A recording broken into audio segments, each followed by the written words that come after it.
Apa sebenarnya yang menjadi kerinduan kita untuk sambut komuni suci, untuk menerima komuni yang pertama? Kasih tahu nggak ya?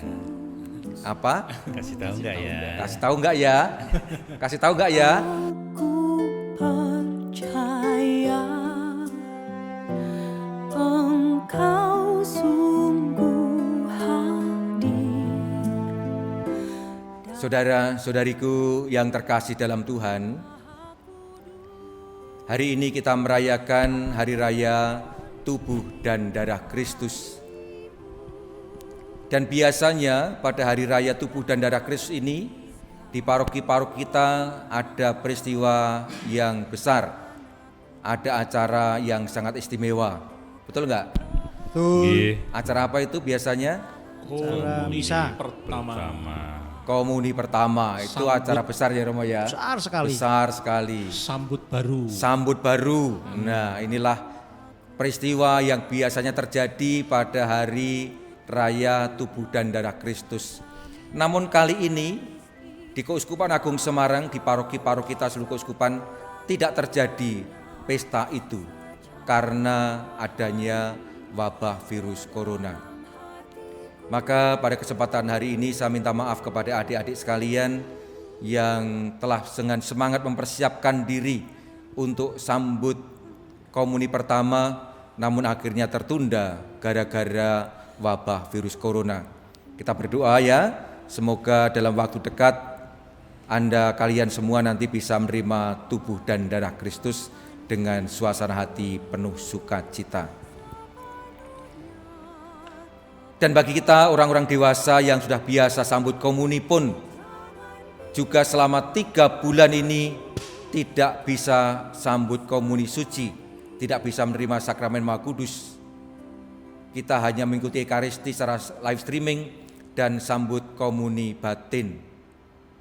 Betapa kita semua merindukan untuk bisa sesegera mungkin mengikuti perayaan Ekaristi secara biasa dan menyambut tubuh Kristus. Betul gak ya? Betul. Iya, kita semua mempunyai kerinduan yang sangat besar sekali. Nah, pertanyaannya, di balik kerinduan yang besar ini sebenarnya apa toh yang menjadi pergulatan kita? Apa sebenarnya yang menjadi kerinduan kita untuk sambut komuni suci, untuk menerima komuni yang pertama? Kasih tahu nggak ya? Apa? Kasih tahu nggak ya? Kasih tahu nggak ya? Kasih tahu nggak ya? Adik-adik, kenapa kok pengen komuni pertama? Kenapa? Penasaran. Ayo. Hah? Nah, Kasih tahu pastilah jawabannya sama dengan kita orang dewasa. Tidak lain karena kita pengen menyambut Tuhan Yesus Kristus yang kita percayai, kita yakini hadir dalam sakramen Maha Kudus, hadir dalam roti dan anggur Ekaristi. Kita ingin menyambut Yesus Kristus supaya Dia hadir dan tinggal di dalam jiwa kita, karena kita yakin Dia adalah penebus kita, Dia adalah juru selamat kita. Keyakinan bahwa Yesus hadir dalam sakramen Maha Kudus dan kerinduan kita untuk menerimanya dengan sungguh-sungguh diungkapkan dengan sangat bagus sekali oleh Santo Alfonsus Ligori dalam doa spiritual atau doa komuni batin. Dan kemudian doa ini dituangkan dalam sebuah lagu oleh Ibu Damian Alma. Masih ingat lagunya? Masih. Masih ya? Bapak Uskup nyanyi, Bapak Uskup yang nyanyi. Ah, saya yang nyanyi? Ya. Wah, saya nggak pede nanti itu. Nggak apa-apa, Iya. Bapak Uskup Ini nyanyi. aja, kita nyanyi bersama-sama ya. Kita nyanyikan bersama-sama Kitanya backing lagu vokal, ya. komuni spiritual atau komuni batin. Iya, mari kita siapkan diri, kita hayati dengan sepenuh hati lagu ini karena sungguh-sungguh mengungkapkan suasana hati kita yang merindukan untuk menyambut tubuh dan darah Kristus.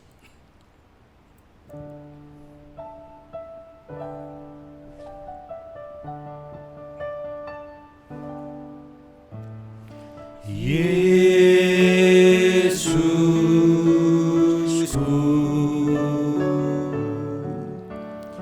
aku percaya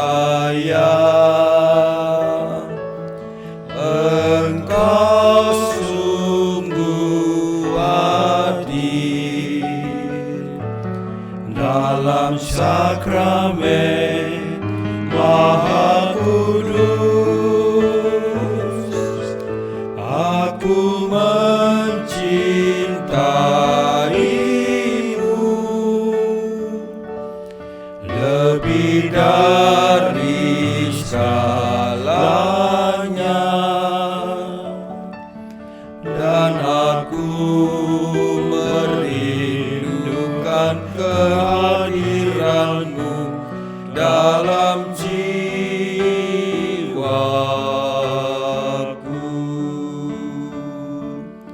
karena sekarang aku tak dapat menyambutmu dalam sakramen Ekaristi.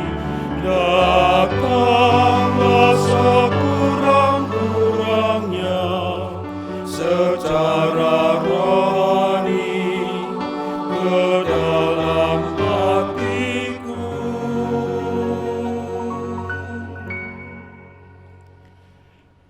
karena Engkau hadir di sini.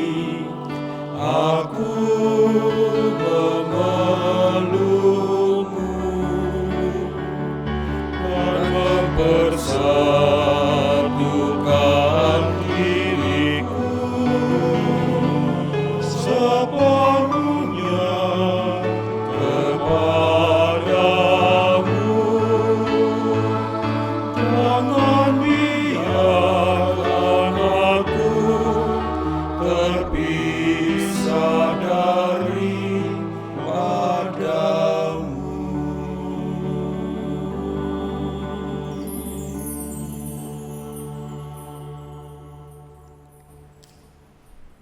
Gimana rasanya? Ternyuh, Ternyuh ya? terharu, Terharu ya? mewek. Tuh ada yang nangis itu tadi, ada yang berbesmili. Karena semua mengungkapkan kerinduan kita untuk menerima kembali Yesus Kristus dalam sakramen Maha Kudus. Dari lagu ini, dari doa kita ini nampak nyata bahwa dalam komuni suci kita menerima Yesus Kristus sendiri. Karena apa? Karena Ia hadir dalam rupa roti dan anggur. Dalam dan melalui doa konsekrasi, Roh Kudus telah mengubah roti dan anggur menjadi tubuh dan darah Kristus sendiri. Dan hal ini cocok sekali dengan apa yang dikatakan Yesus dalam bacaan Injil hari ini.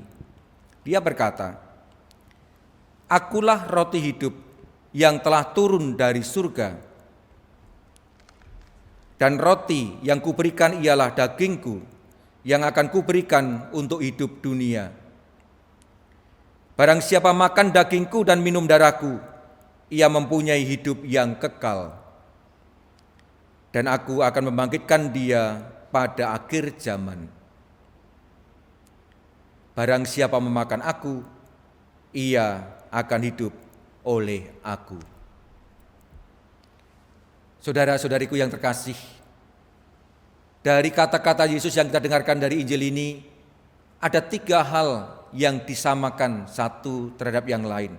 Ada identifikasi atau persamaan antara roti yang hidup, dagingku, dan aku. Dan ketiganya menunjuk pada pribadi yang satu dan sama, yaitu Yesus Kristus sendiri. Maka kalau kita menyambut tubuh dan darah Kristus, roti dan anggur Ekaristi, kita benar-benar menyambut Yesus sendiri. Memang wujud dan warnanya masih tetap roti dan anggur, namun esensinya sungguh-sungguh telah berubah, yakni pribadi Yesus Kristus sendiri. Meskipun wujudnya roti biasa, namun Dia adalah Yesus Kristus yang kita yakini hadir di dalamnya secara sakramental. Saudara-saudariku yang terkasih, ketika kita menyambut tubuh dan darah Kristus dalam Ekaristi, ada 2 anugerah besar yang dianugerahkan kepada kita. Yang pertama, kita bersatu dengan Yesus sendiri, sang roti hidup, sang roti kehidupan. Maka dengan komuni suci, kita semua menyambut hidup yang kekal, menerima penebusan, dan kita dibangkitkan oleh Yesus sendiri.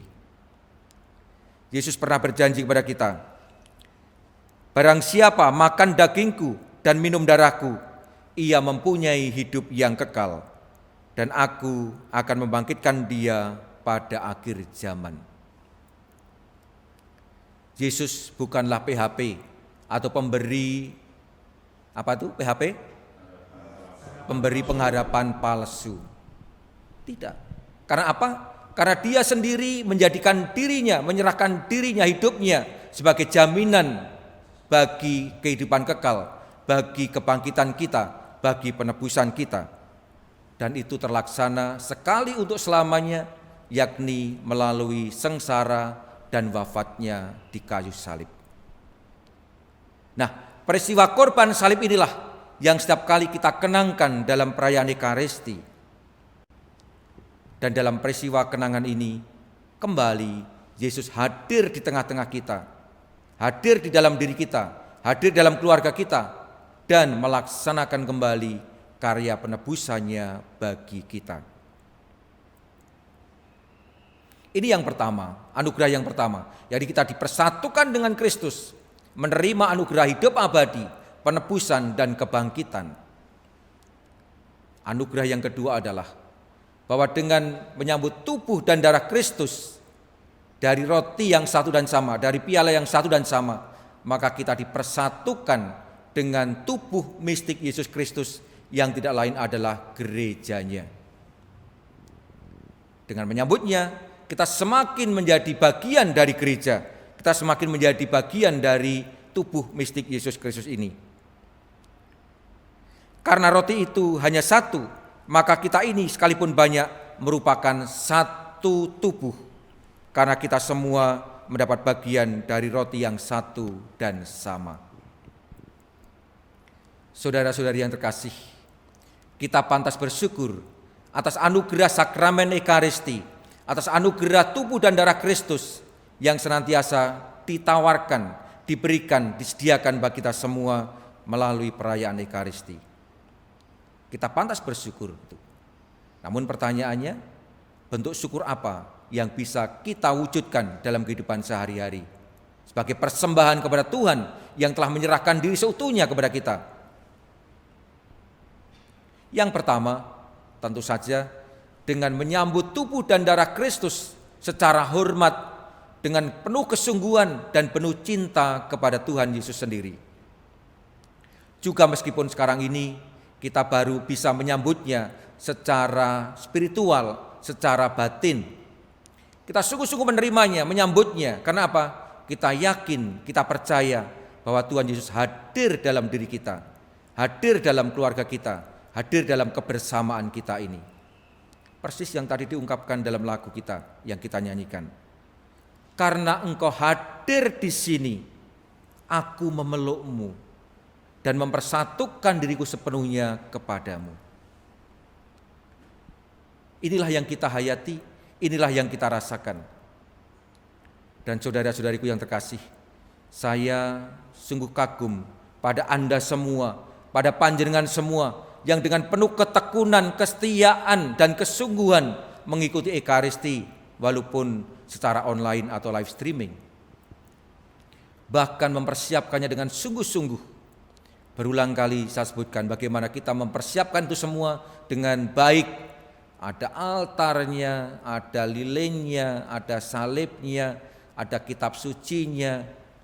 Bahkan mempersiapkannya bermenit-menit sebelumnya.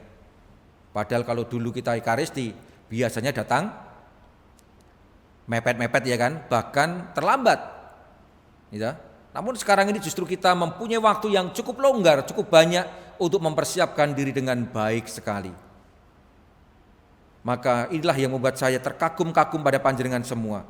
Kiranya ini semua terjadi karena kita yakin dan sadar betul akan kehadiran Yesus di dalam perjumpaan kita, di dalam kebersamaan kita, di dalam Ekaristi.